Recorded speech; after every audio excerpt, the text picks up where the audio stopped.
What's important to you?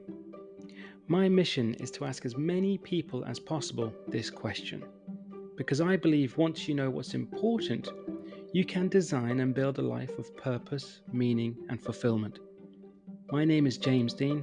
I'm a life coach, and I hope this podcast inspires you to uncover what's important to you. You can follow me on Instagram and Facebook at James Dean Coaching, or connect with me on LinkedIn. You can also learn how I can help you understand what's important at jamesdeancoaching.com.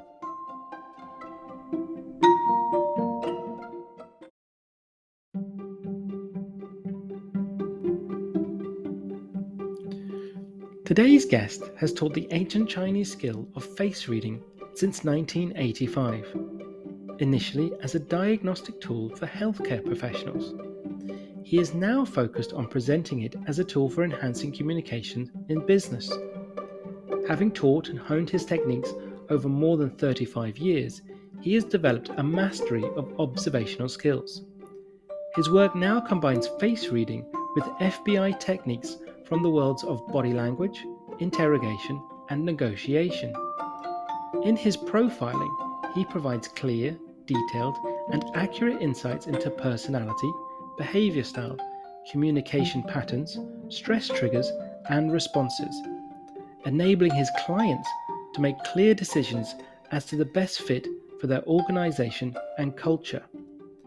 He is highly experienced in the role of impartial and unbiased observer, enabling interviewers to focus on asking questions specifically role-related. Today, we find out what's important to Joseph Maguire.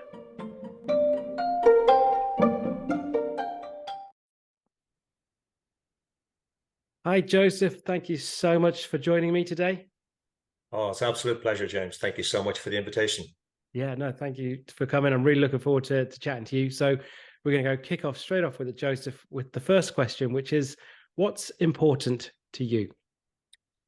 Communication, connection, and relationships.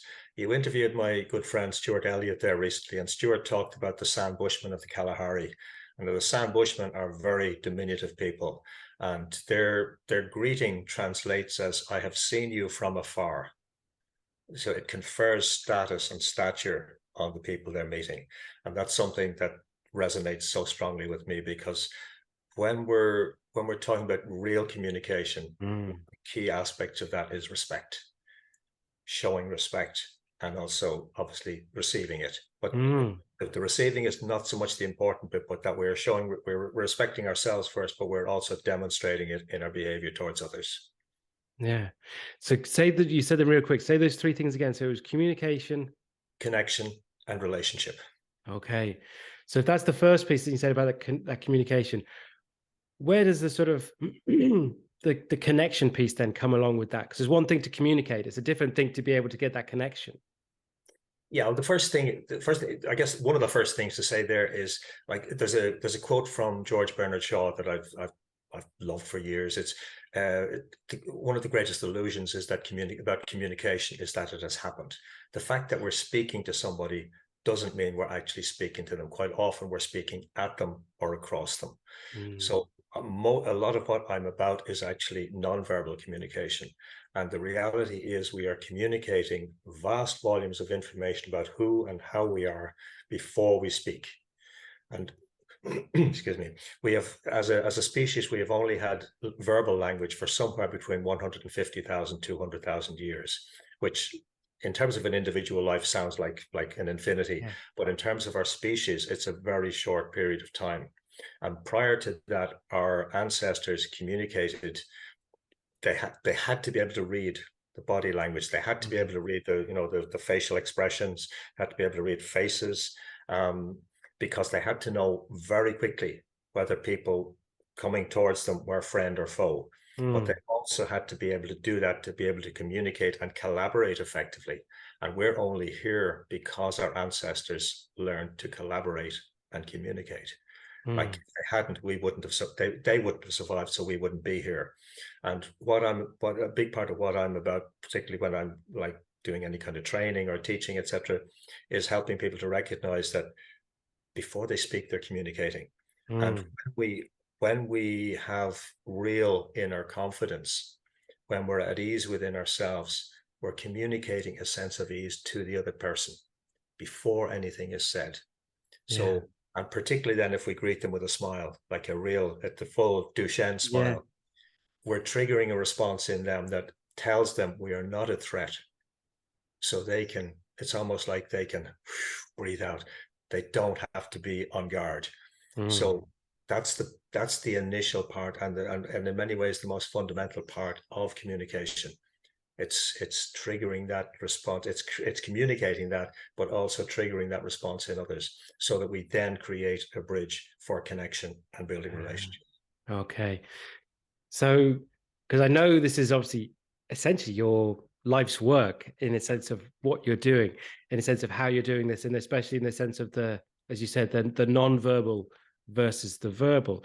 But I'm interested in the sense of, if you indulge me, in the sense of take me back to where this all came from, in a sense of what was the real thing that sparked the interest that led you on this path. Well, as a child, I was reading people. I didn't know how I knew stuff, but I just knew stuff about people, not in terms of like, deep, intimate secrets, but I Yeah. could read people's character, I could read people's behavior, personality, who was being real, who was hiding stuff. And then my father used to bring me to soccer matches as a child. Like I can remember him. Um, Anybody in Dublin who's familiar with soccer will remember Dalymount Park, which is where Ireland used to play international matches. But I can remember him bringing me there as a small child, and actually he carried a wooden crate on his shoulder for me to stand on, so I could actually see the game because we were on the terraces. But Yeah. when he'd bring me to matches again, I could see the patterns of play before they developed, and I could tell like which players were committed and which players weren't, and if your opponent scored, I could see which players their heads dropped almost Mm. literally, but they weren't really in the game for quite some time afterwards. Or if a team scored, then some players would become complacent and start making Mm. mistakes. And to me, that was just obvious, and I just assumed everybody could see it. Okay. And then growing up, I had very little self confidence, so I was very withdrawn.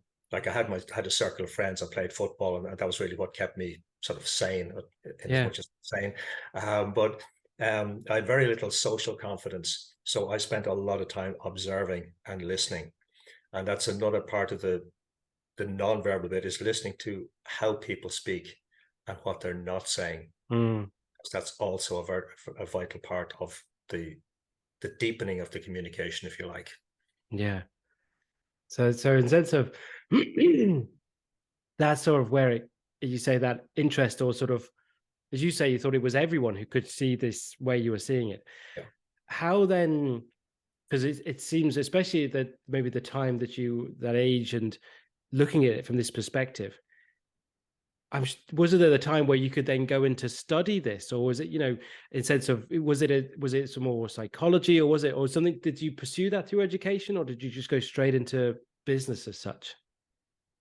Um, I didn't intentionally pursue it, and at least initially. Yeah. I didn't go to college. I basically left school, went into a job.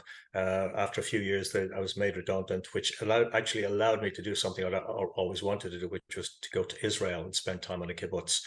But Wow. before I left Ireland, I was introduced to microbiotics and the use of natural foods.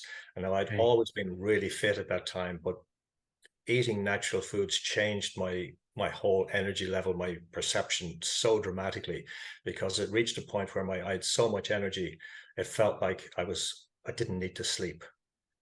Wow. It didn't last that long, but it was Yeah. quite dramatic. And then after Israel, I moved to London because I had some addresses in London where I knew I could follow up this interest in natural foods. And Okay. I went to a particular center where they had a restaurant, and as far as I was concerned, I was just going for a natural foods meal. And I sat down, like it was benches and tables. So I just found a spot, and I happened to be sitting across from a guy. We got talking. He said he was over from Denmark to do a course. He started to tell me a little bit about it. A guy came by the table. my new friend called him over, pointed at me and said, this guy wants to do the course. It happened that the course was starting that evening. So I just said, yes, I'll sign up. And the course, it was, I assumed it was going to be, again, primarily about natural foods and nutrition, all of that. But it actually contained a component of shiatsu, which is a branch of Oriental medicine. And as part of that, we were introduced to the traditional skill of reading faces, but as a diagnostic tool. So I was introduced to this, like this was just, wow, like, this makes so much sense to me. But I immersed myself in it from there, and I got anything I could get my hands on. I read or talked to anybody who knew more about it. And I quickly learned that the Chinese had been using it in business and politics as well as medicine for like some 3,000 years. Like the documentation goes back that far. Right. And the understanding was that, while like I said, I was introduced to it as a diagnostic tool initially. The broader understanding was that each organ or body system relates to different aspects of our mental processing, different areas of emotion. And this made so much sense to me. Neuroscience is now demonstrating that. Yeah. But the Chinese and the Ayurvedic system in India, they had this for several thousand years. So I was more fascinated by that holistic sense of what was revealed in a person's face. So it was the person rather than like an illness or a particular condition. And then I was working with one of my teachers in his health food store. So as soon as somebody would come in the store, he would ask, okay, what's his condition? What's her condition? So it was like total immersion in reading people. So I had that like for 4.5 years, plus my own just regular life experience, if you like. And then from London, I moved to Hamburg in 1985 to work in a center there, which was like a smaller version of where I'd studied in London. So that was where I started to teach these skills. Okay. And I've been using them since. Wow. It's what I find so much of it fascinating. I find the sort of almost serendipity of you just sitting across that person and then saying, "I'll come along" type thing. And there's sort of that almost opportunity arising in front of you and you taking it. What I also find fascinating as well is that you're willing to put yourself in those places. In a sense, you're like, no, I want to go to Israel to live in the kibbutz. Then you decide to go to London. Then you decide to go to Hamburg. Was that a sort of, we'll come back to everything else that you spoke about, obviously, but in relation to that sort of travel and moving around piece, what was the thing that interested you, I suppose, to sort of to live and leave Ireland and move away and live abroad or whatever, for whatever reasons? Yeah, I am Irish, obviously, and I've never felt a hugely strong connection to being here. I've never felt that I need to be here. This is my place. Like, wherever I am is wherever I belong. That's really the way I see it. And I grew up.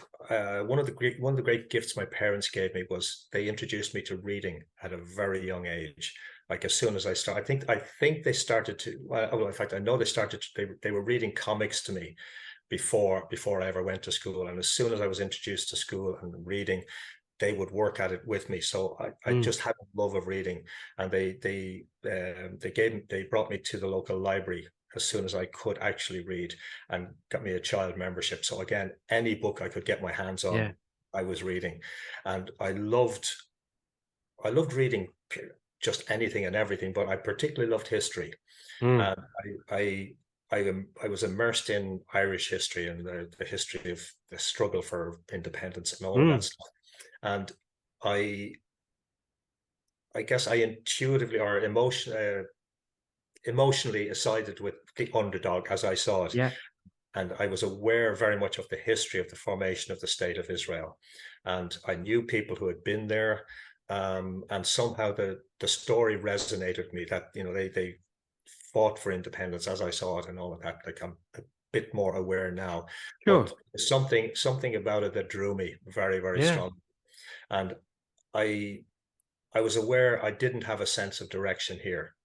Sure. I couldn't see where my life was going.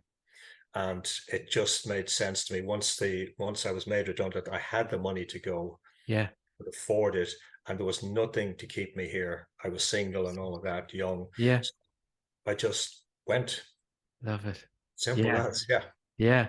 No, I think it's because you mentioned when we were first chatting about your Stuart, who I was chatting to, and obviously a few weeks ago, and his sort of decision just to kind of go to Africa and then and travel, and I find it really interesting when I chat to people because again, just to maybe bore some listeners as well that they to remind you a sense of my sense of I kind of resonate in that sense of feeling that sense of place. So I grew up on a British military base in Germany, so that's where I sort of and I spent the first 18 19 years of my life until essentially until I finished university back and forth when I went to university in England. And then I was in England for about a year or so, and then I moved to Ireland in '05. So that whole and where I grew up is no longer there. It's no longer it's handed back. It's no longer an active town or anything, or an active base.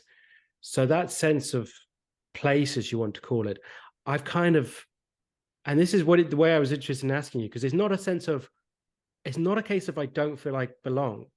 I just don't feel that sort of draw to anywhere. Does that make sense? Absolutely. Yeah. Yeah. I'm simply at ease being wherever. Yes. Yeah. It's more that. It's not a reaction against, it's just an Yes. acceptance of it. Yeah. Yeah, brilliant. No, and it's funny. So, in a sense of, was it then the move to say to Hamburg? Was that purely on the basis of, oh, there's another place to go, carry on this experience of the work and the what you were trying to learn about?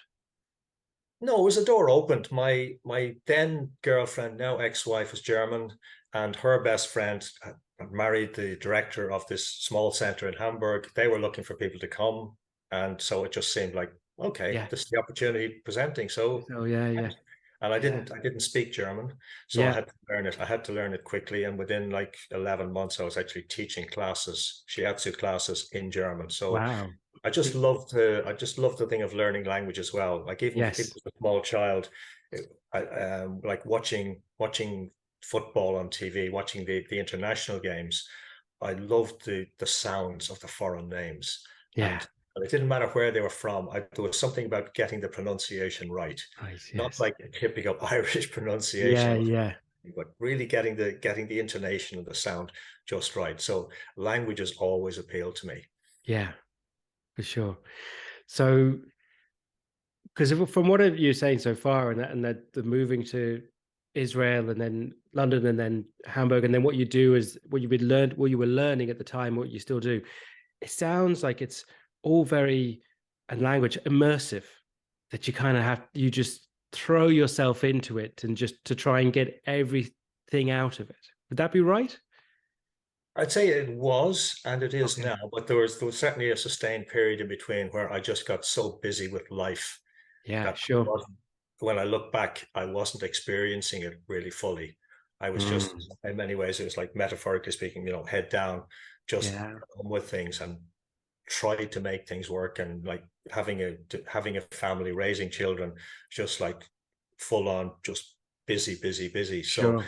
now, now it's getting back to more that um, allowing, accepting, appreciating, Mm, enjoying, and what are the opportunities to present. And it's interesting, the more I'm in that place, the opportunities that are presenting, the conversations that are happening that wouldn't have happened several years ago because I was simply not ready for them.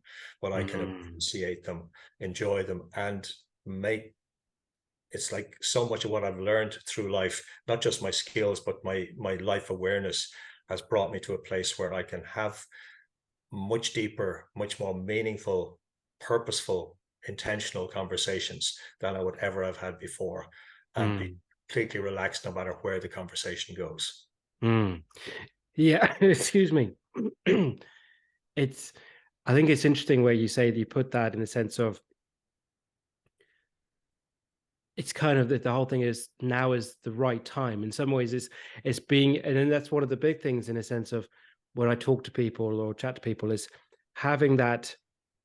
you said a few times that word of acceptance, in a sense of, well, actually, no, this is the way things have fallen now. It's okay now, because we can constantly look back with sort of hindsight and think, oh, the shouldas of wouldas of couldas and stuff, versus the kind of like, well, actually, but right now is where we're at, and right now is the right time, and being able to go along with that.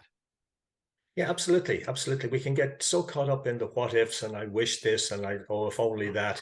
And it's so important to, in terms of really being alive, not just physically being alive, but really being alive, to accept that this is now, this is where I am, and this is what's happening now.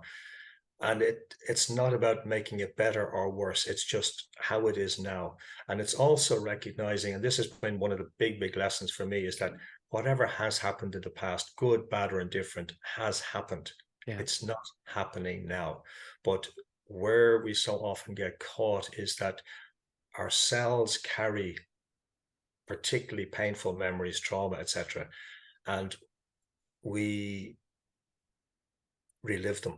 Mm. We relive the what ifs and the if onlys, and part of the lesson of acceptance, or the process of acceptance, has been to release from that from my body, and not necessarily in like, I've done a fair bit of therapy at different times, but it's Mm. not, I don't mean in terms of going for lots of therapy.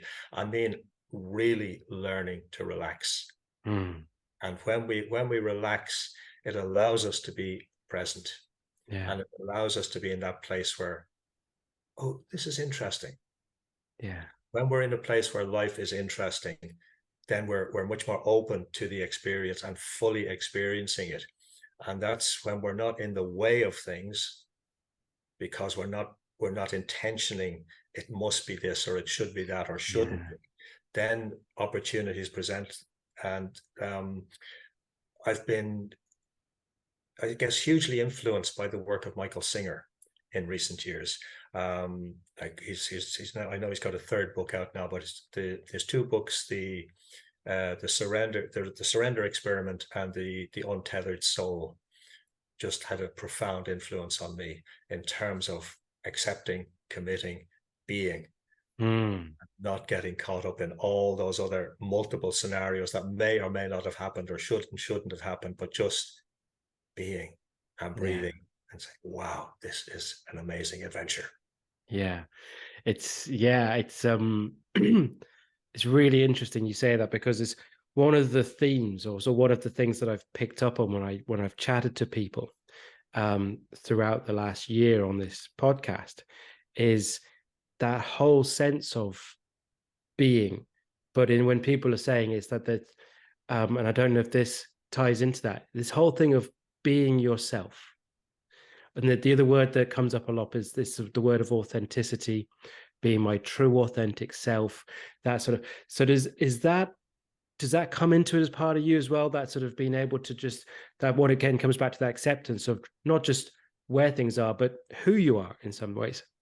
Yeah, absolutely. And again, it's I guess it's one of those deeper areas, because we can go into very deep Yeah. areas.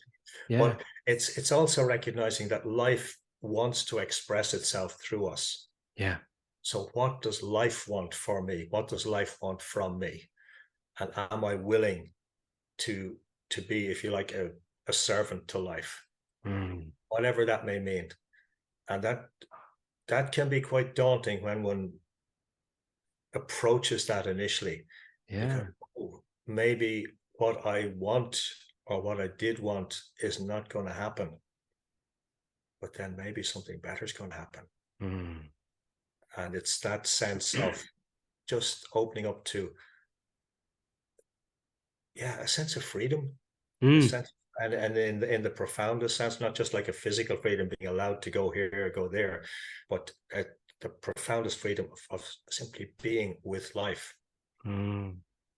Yeah. No, it's really interesting, because it's it's that being able to, that sort of, when I speak to a lot of other people in the sense of different characters, if you, or you could listen to certain things, say for example, someone who's setting up a business, for example, or working in business, or any sort of company, the whole idea of goals, plans, strategy, we got to know exactly what we're doing, and in this sort of. But I can find then that some ways you're just. I was chatting about this yesterday with someone. It was you're just making plans for the sake of making plans for the sake of making plans, and thinking that's what I should quote do, versus, and then it's like, well, maybe this is the other side of it, because if you'd be making a plan, but is it really what you, as you say, you want, or is it really something that you're looking for? Does it really light you up, versus that what you're saying there? Well, actually, if you're able to just be and let it come out of you, and let it sort of, that trust in oneself for it to work out, essentially. Absolutely. Yeah. Yeah. One of the big parts of my own growth, and it's happened very slowly, because there was a freedom that I experienced in those earlier years that I wasn't experiencing for a long time. In fact, I felt very constrained and restricted. But the more I simply accept and allow, Mm, um, the freer I feel, and mm, the easier it is to connect with mm, people from whatever culture, whatever nationality, whatever business background, because I'm just allowing, I'm not imposing anything, I'm not expecting anything of myself, uh, mm. to show up and be real in that, in that conversation, that engagement. And at the same time, Mm. like you mentioned about people setting up businesses, like if you're building a house, the foundation is the most important part. The foundation has to be solid. So if you're setting up a business, you have to have certain things in place. It's not optional. Yeah, But the key thing beyond that, then, beyond those practicalities for me, then is what are the values? yeah. My values. Why am I doing this in the first place? And what are my intentions in terms of actually living those values, demonstrating them Mm. through my being, not just through my words, but through my being.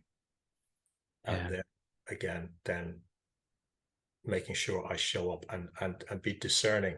Discerning is one of the great values for me, being discerning about where I show up, not just Mm. how I show up, but where I show up, with whom I engage.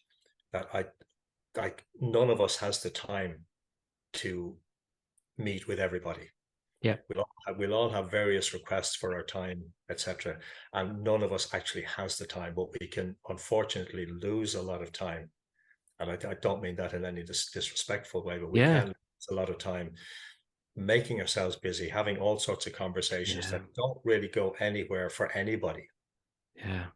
And we really, well, it's a choice, but for me, as an individual, I can't afford it, and I don't recommend that. And if I don't reckon that anybody else Yeah. can really afford it, if we want to live, a fully expressive and intentional life. Yeah. Absolutely. And I think it's because, and I think the point that I would add onto that, I think it's that um making sure, and I think this comes with experiences, like when you're having those, who you want to have those connections, those communications, relationships with, based on your own values. There'll be times when you kind of think, oh, I maybe misread that, that was time that maybe I'm not going. And it's being able to sort of recognize and go, that's okay, it happened, and you hone in a sense of and go, actually, you know what? If there's that seed of doubt in the sense of like, this isn't actually for me, it's Yeah, being able to say the no. That's probably one of the hardest things that people have, is saying yes when they mean no, whether it is going to a meeting, having a communication, whether it be in a job, a relationship, whatever. That a trust in yourself. Do you think it's a trust in yourself to be able to say no on in a yeah, situation? no, absolutely, and it's a necessity. Irish Yeah. people, have had a, a multitude of ways of saying no, including "let's meet for coffee," "I'll give you a call," or "we must meet," because there's that desire not to offend, but it's also Yes. a lack of confidence in oneself to say no, Yeah. I can't, and you don't even have to give a reason Yeah. to. Sorry, I can't. I don't have the Yeah. time. Whatever. but Yeah. it's a statement for oneself as much as to the other person. Yeah. Yeah, absolutely. And it's just as to add on to that as well, because I remember um there's also that thing of, you say, risking of offending someone, and then that thing of saying no or yes. But again, you're projecting your, as you being the person who's asking the question, or wanting to say no, shall I say, you're projecting in a sense of, oh, they're going to be offended, or you're thinking about yourself in that moment, and trying to project into them and try and guess what they're thinking. Yeah. I'll give an example for everyone. When I set up the podcast last year, I wanted to do it as a guest and interaction podcast. So I was like, well, as you say, the practicalities, have what I needed to do, record it. I need some guests. So I went into this with the expectation of, there was three things could happen. They'll say no, they'll ignore me, or they'll say yes. Now, the ones who say yes, brilliant. They're the people I'm going to chat to. The ones who ignore me, doesn't matter. And the ones who say no, it's having the ability to accept the reason they said no, not because of me or taking it personally. It's allowing them to be able to say no. So sometimes there's also that thing where, if we're the ones who are instigating it and we get the no, it's allowing the person to say no and not take offense. Yeah, You know, absolutely. Yeah. it's that was probably one of the biggest for me over the last year, is allowing people, if they don't want to continue with something, or they say no to something, is go, okay, respect the decision, carry on. Because if that's, it's like, you wouldn't, I think when I think about it, I wouldn't want someone to say yes to me when they really didn't want to engage or connect. It's not going to be a very powerful conversation if that happens. Yeah. Absolutely. I'm gonna go all the way back now in relation to what you do, in a sense of like the in a sense of like the communications, the reading of people. I'm still trying to piece it together, the how do you actually do that then in a professional capacity. So what is it, I'd love you to explain to me and to the people listening, what is it you actually do with all these life experiences, these skills that you've learned? Yeah. Basically, I work in a number of different areas. I do work with individuals. I do work with teams, and most of what I'm doing now, I was a therapist for like 30 years, so I got a lot of experience in terms of reading people, engaging with people from that, practicing my skills. But I work primarily in a business context now. So I help people with negotiation. Not My background is not the strategic side of negotiation, but the behavioral side. And one thing I learned many years ago, like working as a therapist, because I treated some some people who are very successful in life, millionaires and all of that. And one thing I learned was that everybody has some level of insecurity. They're insecure about something about themselves for whatever reason, and the reason doesn't necessarily matter. But taking that forward to now, when it comes to negotiation, one of the things that very often happens, even at a very high level of negotiation, is emotion becomes involved, and emotion clouds judgment, and emotion is often the factor and emotion, and I'm using the word generally because that could be fear, anger, worry, whatever. Emotion is often the thing that derails negotiation, or causes somebody to agree to something that they absolutely bitterly regret afterwards. And that then leads to, oh, I want to get them back for. So that's my particular niche, is what I'm calling behavioral negotiation consultancy. So I help people there. How I help people there is, I will profile the client. So I will give them, and I'm very to the point. I'm very real. I don't pull punches. I can be very diplomatic, but I'll be very real with the client, because I want to know exactly who they are, not just what the business is about. That's the secondary part for me. But I will profile the client. I will have a very in-depth consultation, or several, with them, so that they know exactly where I'm coming from. They know how they're perceived by others. We will drill down into their communication style, how they see themselves, what's likely to cause them stress, how they're likely to respond under stress, their patterns, their behavioral patterns. I can identify looking at a face, aspects of somebody's past, not so much the detail of what has happened, but how they've responded to experiences and challenges. So then I will profile their potential or actual counterpart in negotiation, whether that's an individual or a team. We will go through each of those individuals, talk about their character, behavior styles, stress patterns, etc. I will look at the compatibility or otherwise between my client and their counterpart. I will do a role play where I'm acting as their counterpart, and I will be as awkward as possible because I want to see how my client responds under pressure. And then I will be, whether literally or virtually, in the room alongside them. So I will be messaging them about changes that are happening across the table in real time, things to pay particular attention to, or when to shut up. Yeah. So that's another key area in negotiation, is not talking or not over talking, and being comfortable with silence. Yeah. So that's one particular that I would work with, for example. Yeah. Wow. And is that in a sense of, when you say like negotiations, is it someone who's like leaving a company? Is it the context in the sense of the negotiation? Is it a disagreement or dispute type negotiation situation? No, because Okay. that's more mediation. No, Yeah. I'd be looking at negotiation between companies, Okay. mergers and acquisitions. Right. Get you. Yeah. Yeah. Yeah. Okay. No, I mean, yeah, no, it's such an interesting one. And one of the things, the curious questions that I have in relation to, when you're talking about the face and reading the face, the only sort of person I've come across, and similar to yourself, I'm sure there's many out there, was, I think, is it Vanessa Edwards? Vanessa Van Edwards, yeah. Fred Edwards, exactly. Thank you for correcting me. I read her book, and I was still, sort of look at her stuff that she puts online.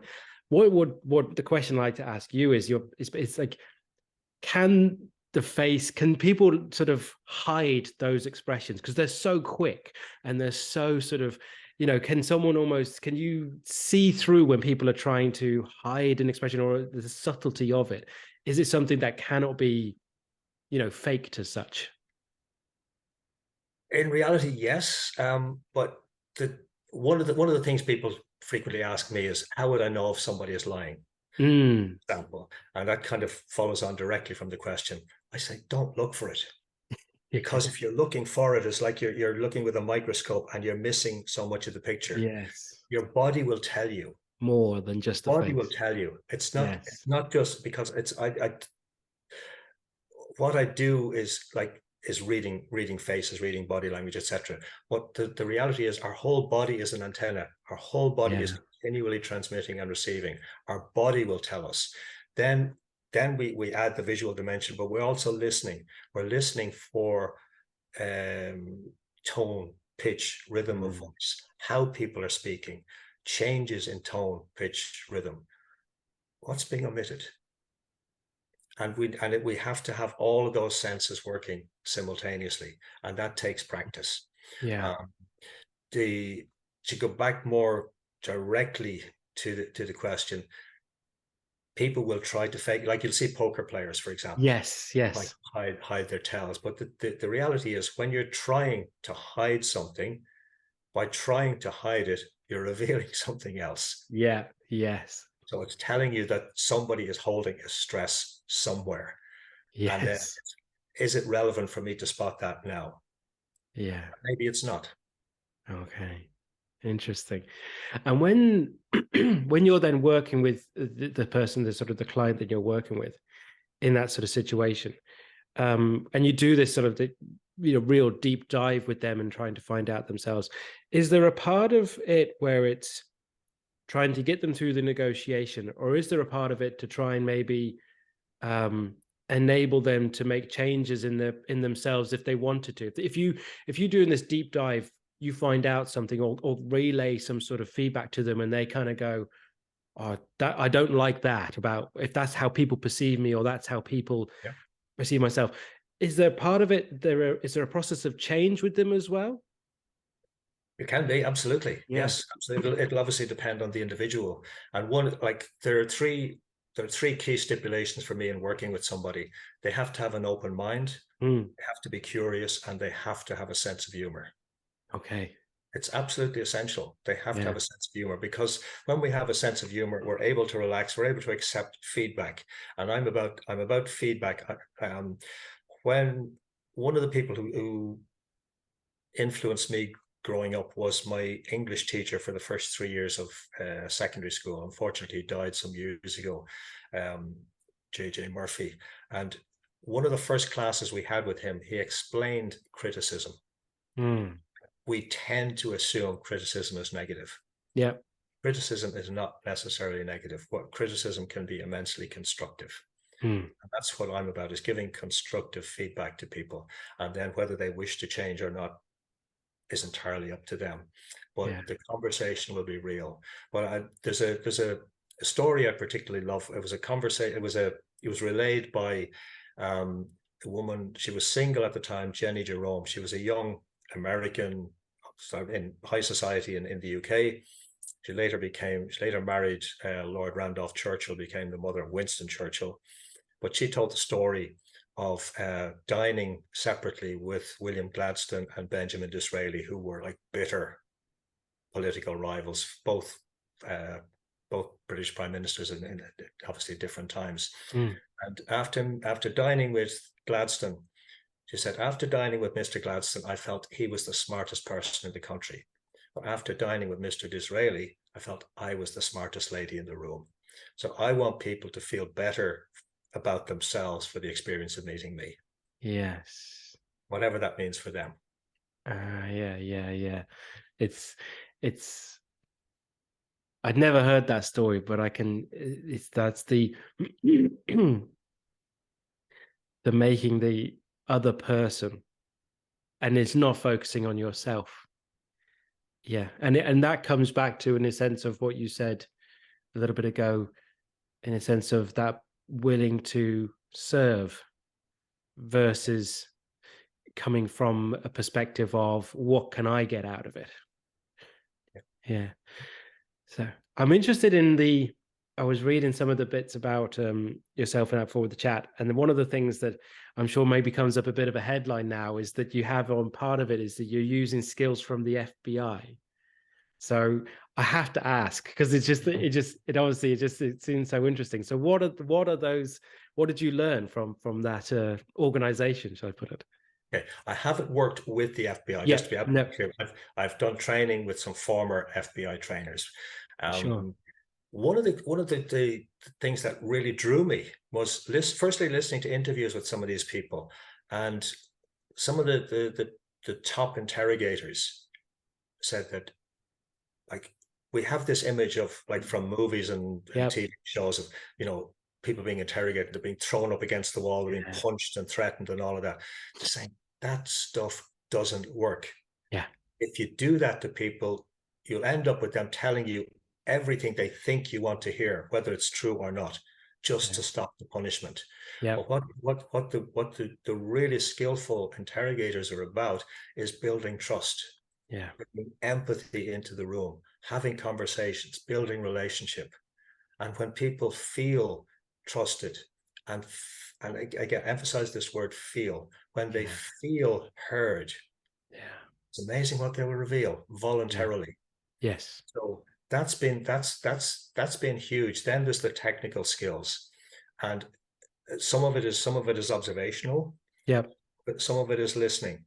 And Yeah. part of again, I probably underestimated the listening bit for a long time, Mm. but increasingly that's just so important. And one of the things I've learned about the listening bit is shutting up, and how much people will reveal to you when you say nothing. And so often people will tell you how interesting you are when you have said absolutely nothing or almost nothing. Mm. And they will even tell you how smart you are when you've said almost nothing, but you've listened, Yeah. and you've shown by not just anything you've said, but your posture, your facial expression, that you have been listening. Yeah. That's showing them real respect. And so few people really listen, and so few people really feel heard. Yeah, absolutely. And it's interesting what you said there about in that context of the people that you learned from, or those former agents as such. There's also that part of it, that the listening part of it. And I found this, it says one, to be, as you say, to be quiet and to know when to not talk. But again, it comes back into that, I'm sure for themselves, the patience of, because I'm sure there's part of them, they just want to get to the answer, Yeah. because how serious or whatever the situation would be, it could be critical that they get to that answer as soon as possible. But as you say, if that, and in similar to, I'm sure what you do, you kind of want it to be resolved in a timely manner, or put it that way. But if you try and force that issue, as you say, you go back to well, you're not going to get the information that's actually relevant. You're just going to get the information they think you want to hear for the conversation to be over. So that patience must be, is that something that you said about listening having to develop? But I say developing a level of patience is something else. Yeah, and that's practice. That's Yeah. practice, practice. I don't know whether it was Gary Player or Lee Trevino, one of the great golfers of Yeah. the past years, said that the more I practice, the luckier I get. Yeah. Yeah. And it is that practice, and it's whether you think in terms of Malcolm Gladwell's 10,000 hours. Yeah. It's not practice. It's perfect practice makes perfect. So it's Yes. intentional practice. But then it's also we will be asking questions, and Yeah. those questions have to be relevant, and those questions have to be well honed. It's not Yes. just asking a random question and hope something useful comes out. Yeah. And it's the skillful and timely use of silence. And Yeah. again, it's the listening to what has been said, how it's been said, being attentive to changes in rhythm of breath in the breath, or a catch in the throat. It's, yeah, they've said this. There's something they didn't say there. Mm. And listening to words like but. If they throw a but in, that's telling you, there's something Mm. else, something behind that. So Mm. what is it? And it's knowing to hone in there, rather than just allow the conversation to sort of meander on. Yeah. Do you have found, in sense of what you've learned professionally over the years and how you use it, whether it be through the, you said you were a therapist for 30 odd years as well, and then what you're doing now, do you think all those sorts of skills have a practical use in just everyday life outside of a work experience? Absolutely, absolutely, yes. And in fairness, there were, well, again, was it George Bernard Shaw, I think, said we think we teach the things we most need to learn. Yeah. Yeah. And there are so many of the skills I have now that I needed to learn and put into practice in my own personal life. Yeah. Like, I am divorced. Like, there were things, and if I were to get into regret and all, there were things I wished I'd said and done. Sure. It's the past. So now it's about living as intentionally as I can, and being as open, as respectful, as alert in my relationships, family, friends, Yeah. personal relationship, and being as responsive to the people around me as I possibly can be. Being kind, being respectful, all those basic things that Yeah. I don't use the word should lightly, but Yeah. that should be showing anyway. Yeah. Um, but sometimes we're so caught up in whatever's going on up here, the top 2 inches, as they say, that Yeah. we we don't pay attention. And more and more, I'm paying attention. Yeah. No, that's a really excuse me, that even just those two words, that paying attention, because when people are obviously going through any sort of challenges in personal life, it could be with partners, children, relationships, colleagues, and stuff. You say, we can always, the easier thing is to make it about ourselves, as you say, and what we want out of whatever the situation would be. But as you say, it's being able to shift our own attention to the other party involved, will actually shift or move the needle, to use the phrase, Yeah, more than just constantly coming back to what we is. It also that there's an element, I suppose, you maybe come across this in definitely your professional life, maybe, is the need for people to be right. That must be, you're just smiling there, because that must be one yeah, that you kind of go, okay, get it, but how do so that must be a big challenge in a sense of when you're working with someone. How do you get them to sort of be able to shift in sense of, because right doesn't necessarily mean resolved, I'm sure. absolutely, absolutely. Yeah, yeah. So there's a couple of aspects to that. Number one, Yeah. when people are in that place of needing to be right as they see it, one big thing there is that there's a need for them to save face. That's Yeah. the oriental thing, to Yeah. save face, to be seen as positive, respectful, strong, all those Yeah. things. And it's okay to allow that, Yeah. unless, like, I have been asked, am I a pacifist? I've never actually been in a fight in my life, but I have been asked if I'm a pacifist, and I say I would never initiate trouble. If somebody is aggressive towards me, then I will look to deal with that on its merits. But then I also want to win the peace. Yes. Don't just want to deal with the struggle aspect of it. Yeah. So for me, it's, again, the more at peace I am with myself, I'm not concerned about being right. Yeah. I'm more interested in being curious. And one particular aspect to that is when Donald Trump was elected president back in, what, 2014 or 16, whatever it 16. was, Yeah. 16. Um, it obviously brought a lot of division to the surface in the US particularly, but Yeah. to an extent globally. And Yeah. people were very, very opposed to each other and each other's views. And I read a piece in some some psychology paper. I can't remember where it was, but Yeah. and it just pointed out something that should have been glaringly obvious. And it was, if we want to convince somebody of something, and our views are opposing, the last thing we need to do is use logic. Yeah. If we want to have an impact on the person, the first thing we have to do is listen. And that means genuinely listen, not kind of listen for the sake of, oh, yeah, you've got 5 minutes or whatever, but genuinely listen and ask questions to demonstrate that you are listening, and then summarize at the end, this is what I heard. Is this what you meant? And when people feel listened to, they relax, they Mm. drop their guard. They're no longer intent on forcing anything on us. Mm. And then we can ask, that's really interesting. Have you ever thought? And it just allows the conversation to evolve rather than heading, down a cul-de-sac. Yeah. And when we do that, when we do the genuine listening, the summarizing, and checking that we have understood what they've meant, and acknowledging that that's interesting, I never thought of that. Um, that's so powerful. And Mm. I remember reading.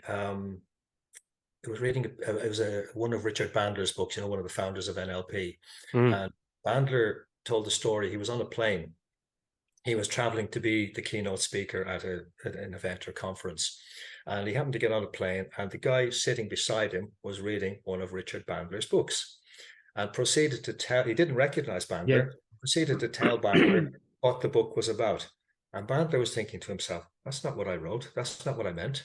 Okay. But he decided, okay, I could go there, but let's just be curious. Yeah. Ask the guy to explain his thoughts and his interpretation. And I just thought, that's wonderful. Yeah. That's what, not just, okay, this is what I was thinking, but maybe, and it doesn't matter whether the person's right or wrong, Yeah. but it's that thing of allowing people to feel heard. Yeah. That's it. It's two really interesting things there, because I think the the reference in sense of to Trump, and a sense of the shift, maybe that shift in politics.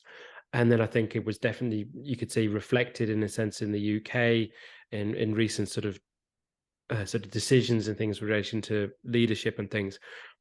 And there's two parts of it when I look at it in that way. Is one, as you say, like, for it seems that there was there was large parts of population who didn't feel they'd been listened to for a number of years, and they then associated to someone who felt that did understand them and heard them, whether that's quote unquote right or wrong, but that's how people are.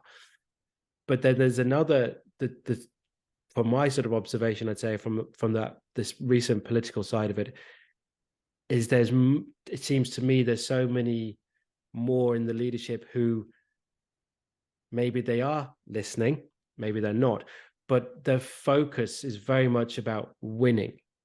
And it's versus when we talked about earlier about that whole thing of serving, and there definitely seems to have been that shift.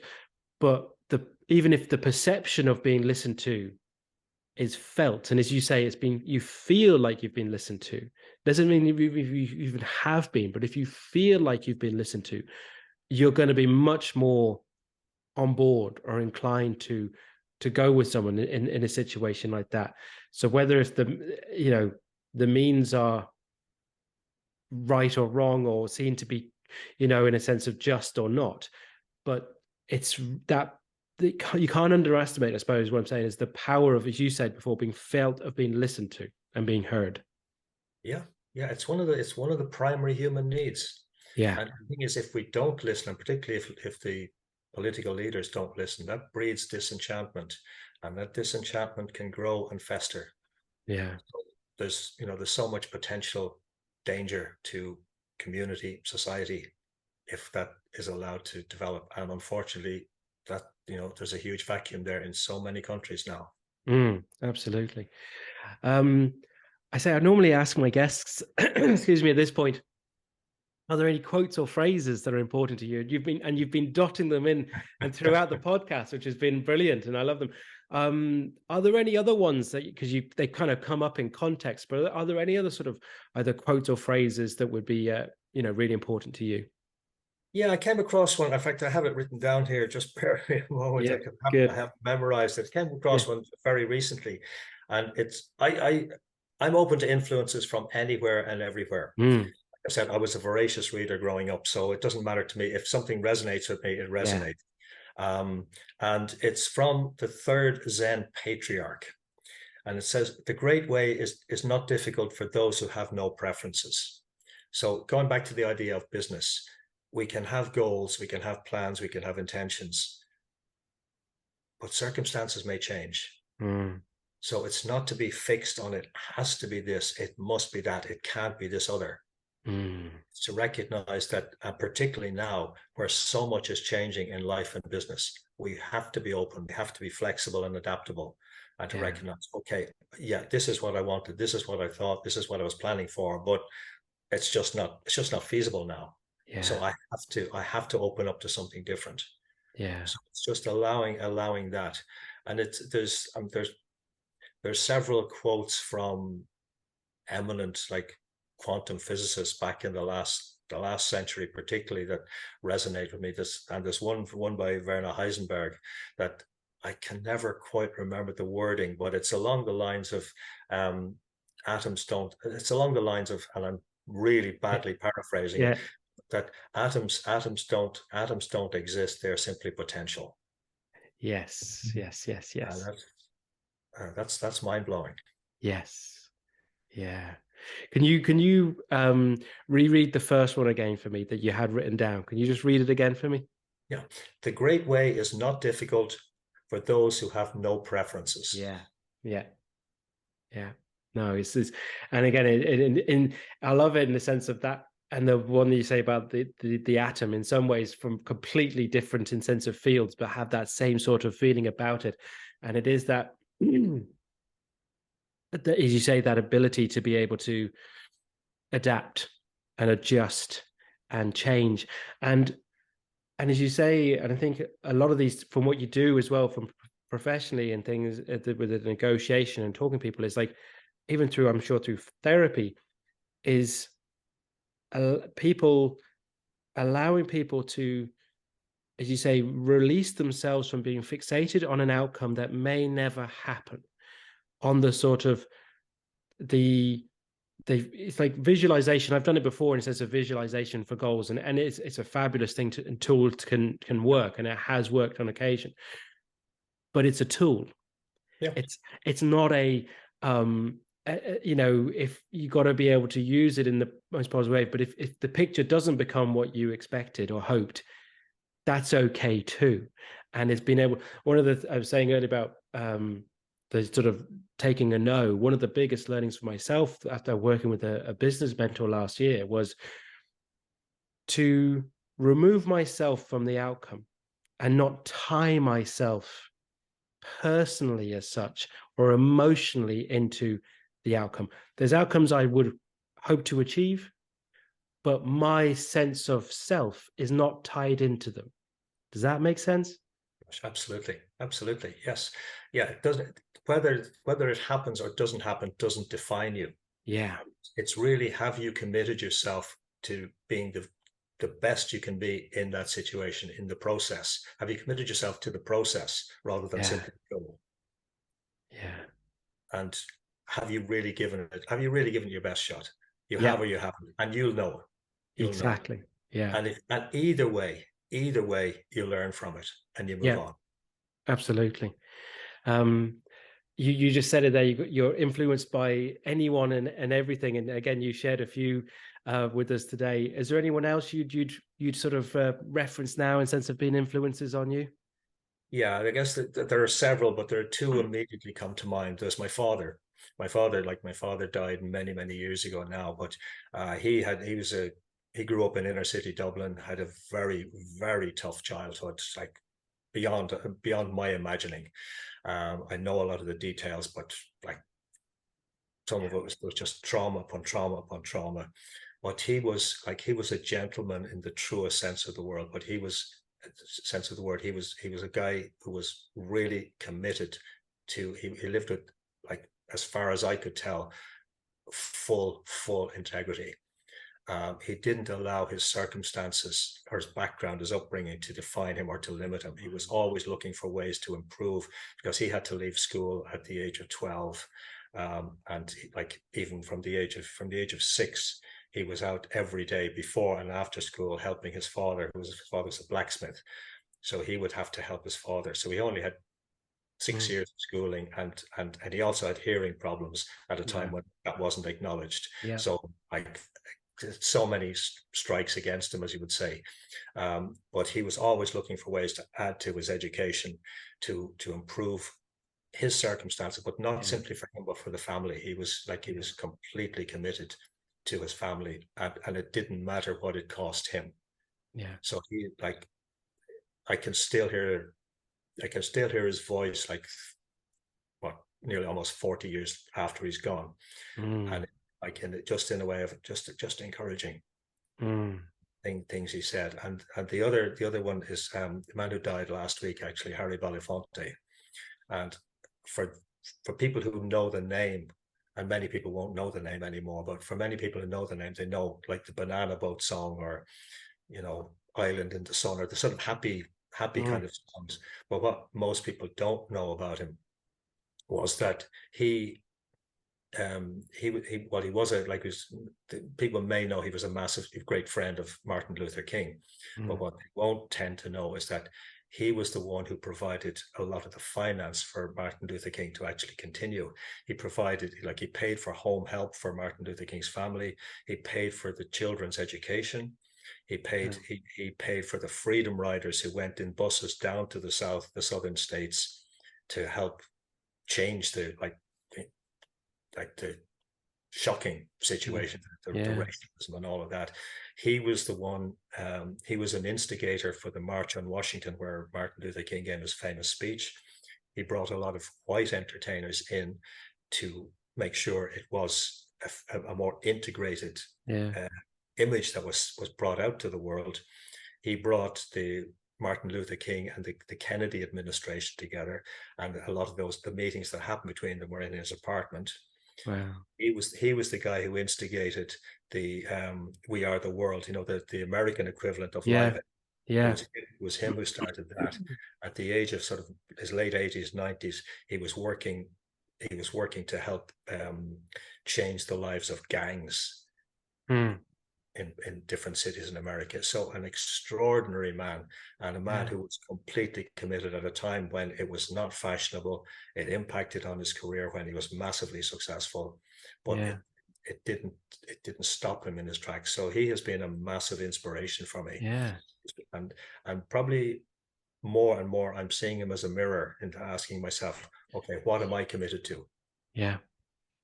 And there's no judgment in that, because for all my mistakes and failings and all of that, it's just a simply acceptance of, there's times I've stood up, there's times I haven't stood up, but Yeah. it's to remind myself always now to stand up, whatever that Wow. means.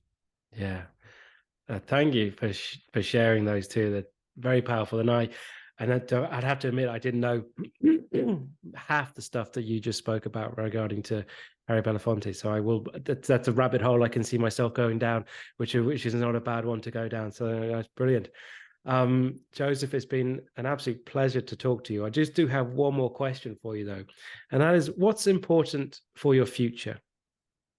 Oh, many things. It's continually opening up. It's really strength on a business level, to make it entirely practical. It's to ensure that the behavioral negotiation really takes its place in the world, Mm, because it's still very much in its infancy, but sure. it's where I've really brought a lot of my skills and life experience together in a way that it resonates so strongly with me. I know there's a market out there, Yeah. and I know the power it can have.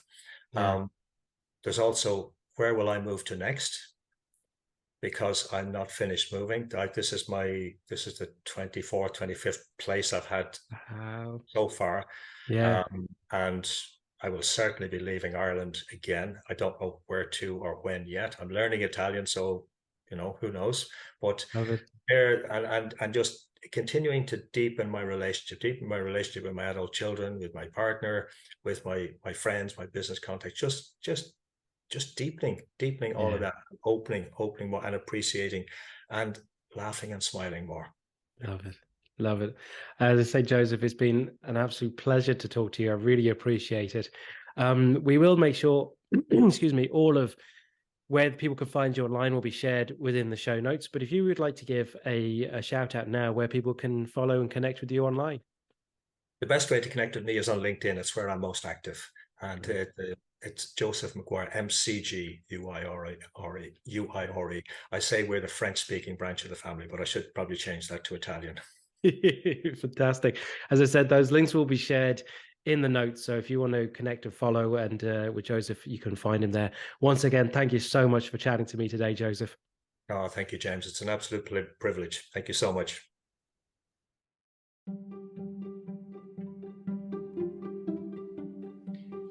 Thank you for listening to What's Important to You. If you enjoyed this episode, please like, comment, and share. And make sure you subscribe so you don't miss out on any future episodes. Again, you can follow me at James Dean Coaching on Facebook and Instagram. Connect with me on LinkedIn or find out more about me on jamesdeancoaching.com.